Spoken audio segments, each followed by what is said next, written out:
Hello, friends. Today, as a child psychologist, I'll tell you a story which will really open up your eyes and make you think hard about how we are bringing up our children. This is the story of two students who were studying together in the same school, same class. Both were very hardworking. Both used to do their homework together. Both used to go to the same tuitions and sit together and study. Combined study karte the. They were living in the same premises of the building. One day there was a class test.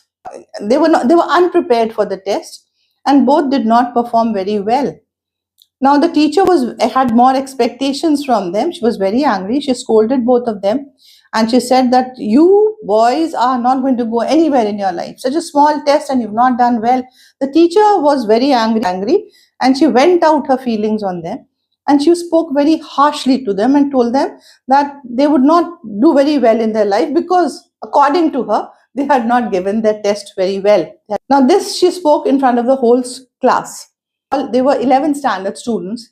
One of them just went back to his seat and he shrugged his shoulders and he said, "Ma'am is in a bad mood." That's what he told himself. The story he told himself, Ma'am is in a bad mood today. That's why she's so angry."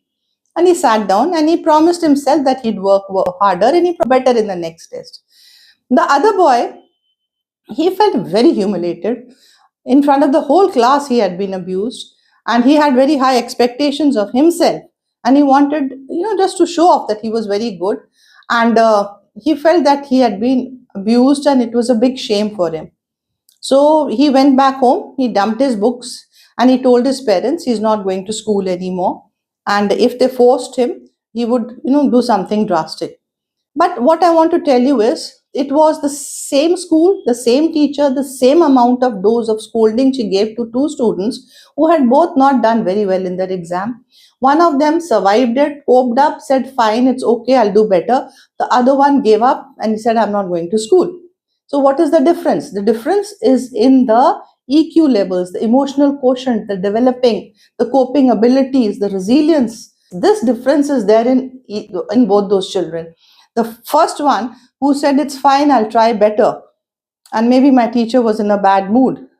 That boy had a higher level of emotional intelligence. He was able to manage his emotions and understand the emotions of his teacher.